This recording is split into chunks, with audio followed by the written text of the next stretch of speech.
Y hoy vamos a hablar de retail, de consumo. El comportamiento del consumidor ha cambiado considerablemente durante los últimos años. Esto es absolutamente incuestionable. No solo por la pandemia, sino que la transformación de los patrones de compra se venían produciendo ya muchos años atrás. Estos cambios en la forma de consumir se han traducido en cambios también en el sector retail, en el sector del comercio minorista. El auge del comercio online es posiblemente el cambio más significativo, pero ha habido otros muchos, como la omnicanalidad, la personalización o los comparadores, por ejemplo. De retail, precisamente de todos estos cambios y de consumidores, vamos a hablar hoy con un verdadero experto en la materia.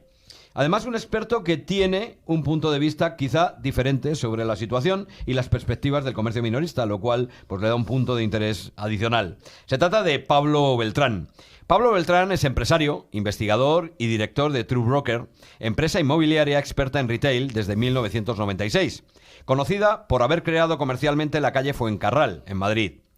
Investigan el comportamiento del consumidor, que tras 5 años de investigación por el mundo, les ha llevado a publicar el libro El retail tras la era global y a crear un producto, el índice True Broker, que mide el valor de los locales comerciales para predecir las marcas comerciales, sus ventas en estos locales. Y que sus inversores sepan en qué calles invertir o desinvertir y cuáles son las nuevas protagonistas realmente del retail.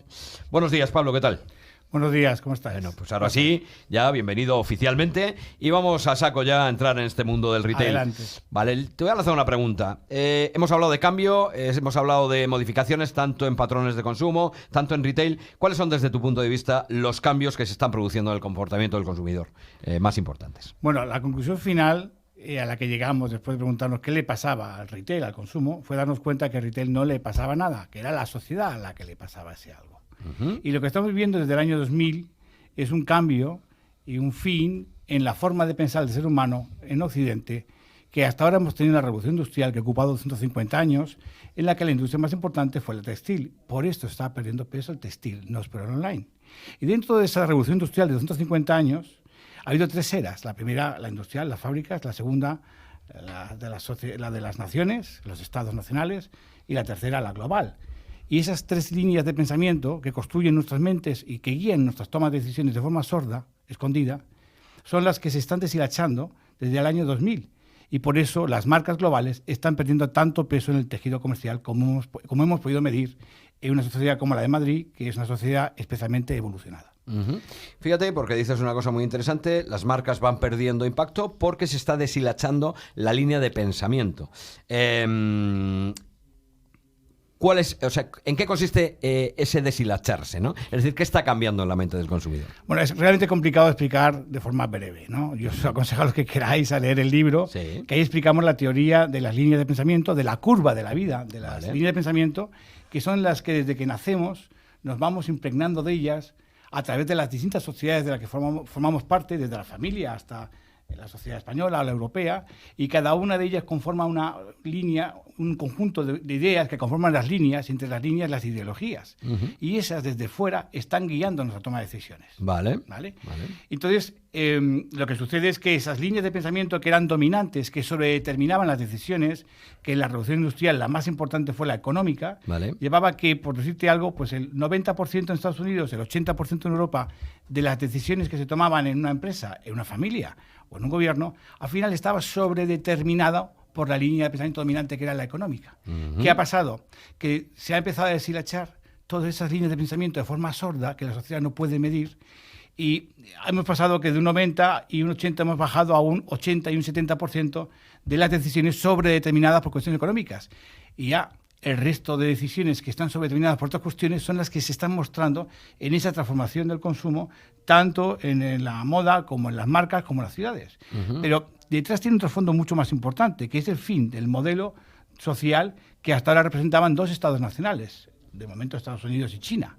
Pero es que está apareciendo en escena un nuevo modelo social que va a nacer de una empresa-estado, que pone en cuestión todo lo que hemos construido en la revolución industrial, entre ellos las fábricas. Y lo que hay es una lucha entre esos modelos para ver cuál de los dos que hay permanece para poder competir contra el nuevo que aparece dominante. Por tanto, en el retail, para mí, la lucha, la distopía, no está entre físico u online. El online no es más que un canal de distribución primario. Está entre físico o intangible. Necesitamos crear modelos nuevos que no existen y, por tanto, desde las escuelas de formación hasta los profesionales, capaces de crear la forma de llevar intangibles al producto físico, porque lo que estamos midiendo desde el año 2000 en nuestra compañía, con el índice, es una caída del peso del producto físico en las sociedades desarrolladas. Eso interesa mucho porque, claro, estamos hablando de introducir intangibles al producto físico. Cuando decimos caída del producto físico, ¿a qué te refieres concretamente? Pérdida de valor. Tú cuando compras un producto, hasta ahora el producto físico, la marca, era lo que te llevaba a hacer la compra, ¿no? El que tenía gran peso en la toma de decisión final, ¿no? Sí. El 90%. Pues lo que está pasando es que ahora el consumidor, por ejemplo en la moda, empieza a dar valor en ese producto físico a otras cosas que antes no había.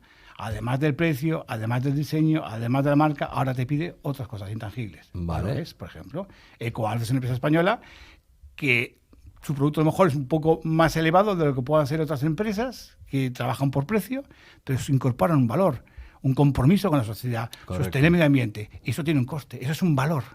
Entonces ya no va de precio, va de valor, pero para poder vender valor hay que sumar intangibles.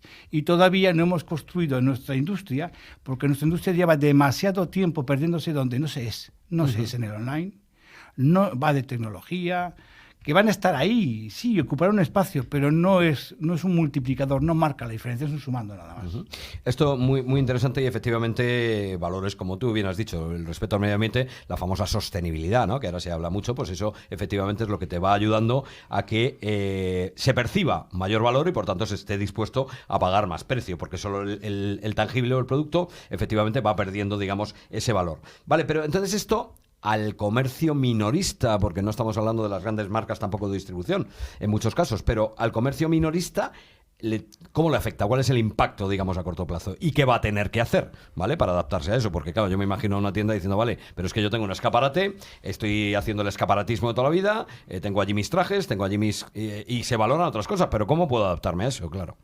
Bueno, lo primero que tiene que saber un empresario es preguntarse que a qué quiere jugar, si a ser una empresa que responda al consumo primario, que es por el que el ser humano está dispuesto a hacer pocos esfuerzos, por ejemplo el online, ¿no? Se valora poco económicamente, va de precio, o si quiere responder a la esfera del consumo social, ¿no? En la que la gente está dispuesta a pagar un poco más por otras cuestiones, ¿no?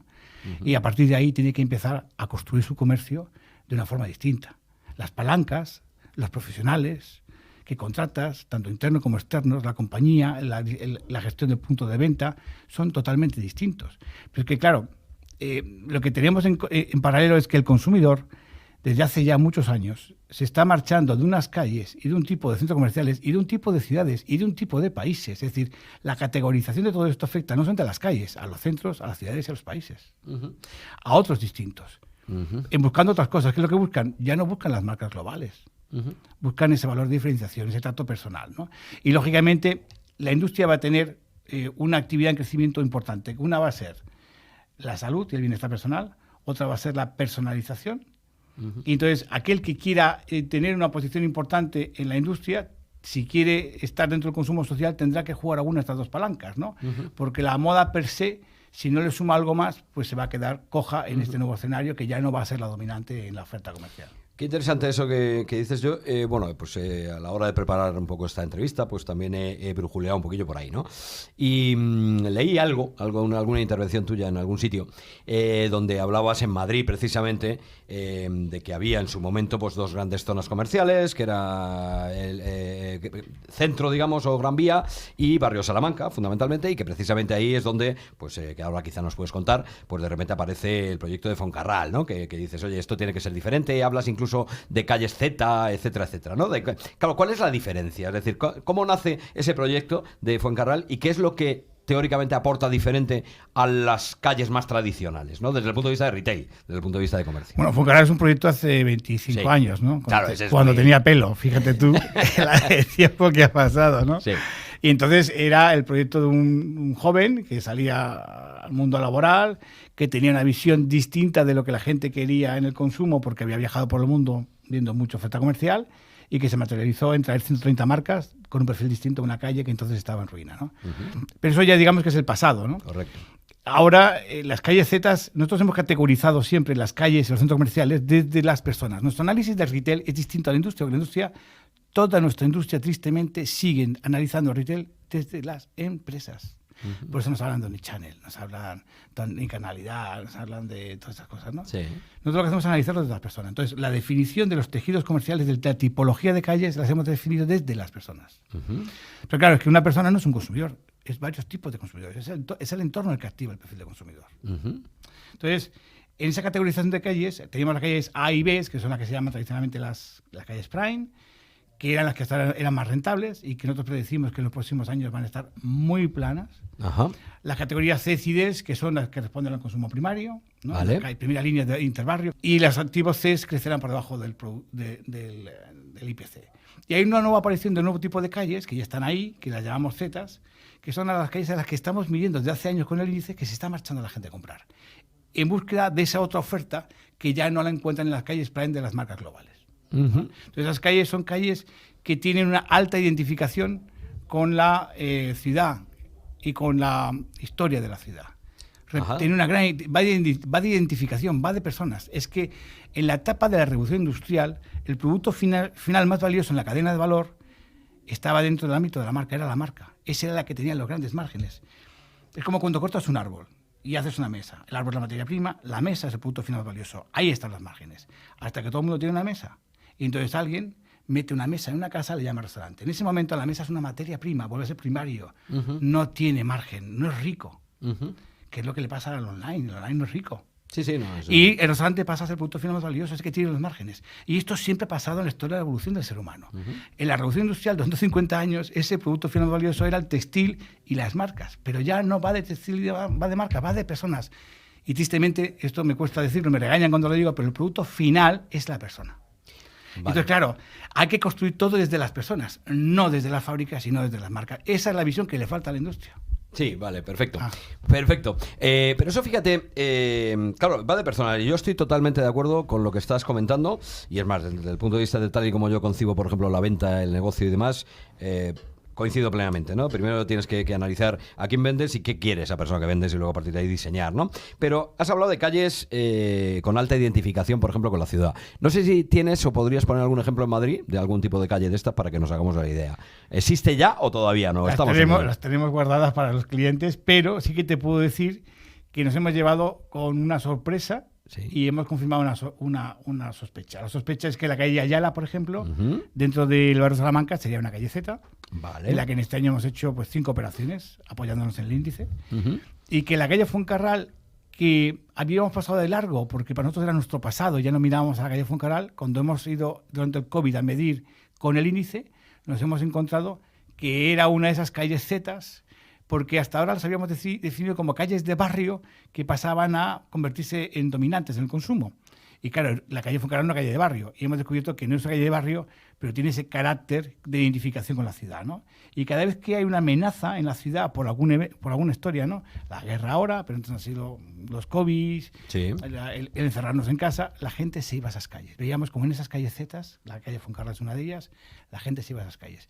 ¿Qué es lo que estamos diciendo? Bueno, pues que calles como Preciados, calles como Gran Vía, que seguirán siendo importantes, son de categorías A, Prime, pues tienen una expectativa de crecimiento menor que esas calles Zetas, que son las que más se van a producir. Vale, pero quizá porque la sociedad está cambiando, evidentemente, en términos generales. Ahora bien, me imagino que, porque personas son todas, las personas que lo que buscan es lo que buscan y siguen buscando es una diferenciación en marca por decir es que yo sigo llevando este reloj y tú no lo llevas. Yo puedo buscar eso. Otra cosa es lo que eso sea, digamos, opinemos sobre ello. Pero entonces yo voy a seguir yéndome a Serrano, voy a seguir yéndome a Velázquez y entrando en la boutique de turno, ¿no? Porque en principio tiene su público también, ¿no? Entiendo que... Claro, es que hay que cambiar la O por el I.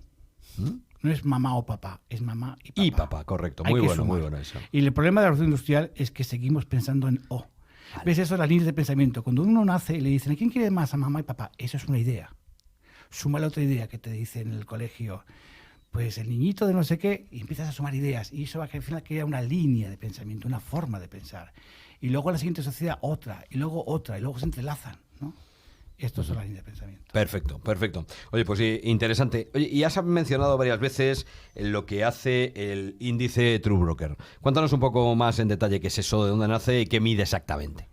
Bueno, pues ha sido un regalo que inesperado con el que no contábamos, ¿no? Porque hace 10 años empezamos a medir, tratando de responder a la pregunta que queríamos que era más importante. Es, oye, si fuéramos capaces de decirle a una marca, antes de arrendar un inmueble, cuánto va a vender, eso sería la clave del mercado, ¿no? Y eso acabó siendo el índice que se ha estado dando gratis durante todo el COVID, pero nos ha permitido, en definitiva, medir, junto con la investigación sobre la conducta del ser humano y la mente del ser humano, una teoría sobre el comportamiento del consumo en las ciudades. Y el índice se ha ido midiendo todo eso. Entonces, el índice mide muchas cosas. Mide, por ejemplo, qué afecciones en el entorno, por ejemplo, la apertura de la Galería Canalejas, que va a haber en breve, la de Inditex de Zara en Plaza de España, o Torre Caleido, pues nosotros vamos a poder, hemos podido predecir cuánto van a incrementar el valor de los activos que están alrededor, ¿no? De hecho, hemos hecho una componente muy importante en el mes de diciembre, que ya toda la industria detrás de ella desde hacía 3 años, usando el índice para esto, ¿no? Cuando hicimos la operación de mercado Fuencarral, lo mismo, estábamos en el anterior valle de la anterior crisis, también fuimos capaces de predecir hasta dónde podía llegar el valor del inmueble, ¿no? Porque el índice mide el valor de los inmuebles y mide cómo las cosas que afectan la conducta del ser humano afectan a los valores inmobiliarios. Ajá, qué bueno. Me imagino, eso ya es cuestión, pero llevará detrás un modelo complejo de investigación y matemático, estadístico, etcétera, ¿no? Bueno, luego las cosas no son tan complejas, ¿no? Todo en la vida es ponerte y dices al final, anda, pues no era tan difícil, ¿no? Pero bueno, pues han sido 10 años de investigación, todos nuestros beneficios están metidos ahí porque era nuestra pasión, investigar. Nosotros no buscábamos hacer negocios sin entender por qué las cosas, ¿no? Y ha sido un regalo que no contábamos con él. Vamos a hablar ahora, por último, si te parece, de tu faceta como autor, ¿no? Porque además, tú empezaste a escribir sobre estos temas, publicaste este libro que hemos comentado. Yo no sé si eso es el primero, el segundo, el tercero. Cuéntanos un poco cómo va tu faceta de autor, cuándo decides empezar a escribir y qué es lo que haces. Bueno, hace 6 años decidimos tomar una posición de mucho riesgo. Después de un año de meditar mucho, si seguíamos con el modelo que teníamos, nosotros llegamos a la conclusión de que todos los modelos, y digo todos, de todas las industrias, y hablo incluido el modelo de Estado, iban a cambiar tanto en 10 años que iban a ser reconocibles y que quien no estuviera en uno de los nuevos modelos no iba a estar. Entonces decidimos arriesgarlo todo e iniciar un proceso de investigación que entonces no sabíamos lo que íbamos a hacer ni cómo lo íbamos a hacer. Entonces dedicamos 5 años a investigar, a entrevistar, a leer, recorrimos 150 ciudades del mundo, más de 1.500 centros comerciales, a escribir, ¿no? Y al final, cuando todo eso se acabó, ese proceso de investigación se terminó, empezamos a diseñar productos, a crear innovaciones, y todo eso en paralelo a cabo con la escritura de 2 libros, ¿no? Porque el que investiga, si no va y escribe, no sabe lo que en su inconsciente ha creado dentro. Totalmente. El inconsciente brota cuando escribes, ¿no? Entonces empezamos a escribir un primer libro y cuando ya hemos acabado el primer libro dijimos, bueno, ya hemos acabado, pero yo creo que le falta un capítulo, entonces seguimos escribiendo el segundo capítulo y fue el segundo libro que hemos publicado. El primero esperamos publicarlo en breve. Y el tercero, eso me llama la atención, digamos como escritor, que también tengo mis pinitos y mis libros, es decir, no, tú escribes un libro, de repente lo acabas y dices, voy a seguir porque le falta algo. Te lías, haces el segundo y publicas el segundo y el primero no. Eso es la secuencia, más o menos. Sí, ¿no? Lo que pasa es que el primero no lo hemos publicado porque tiene un contenido estratégico muy importante que queremos guardar de momento, ¿no? Lógico. Perfecto. Y ese, bueno, lo publicaréis en algún momento. ¿Y qué proyectos tienes ahora ya concretamente? ¿En qué andas metido y qué nos puedes contar de lo que va a pasar? Bueno, pues estamos ya en la última etapa, que es terminar de construir la compañía en la industria a través del índice y reinventar el modelo de nuestra industria. Ese es el reto que tenemos. Perfecto. Pues nada, estaremos muy atentos. Muy interesante. Yo creo que esto da para alguna otra entrevista. Hay conceptos detrás, como tú bien has dicho, que quizá lo mejor es primero leer el libro.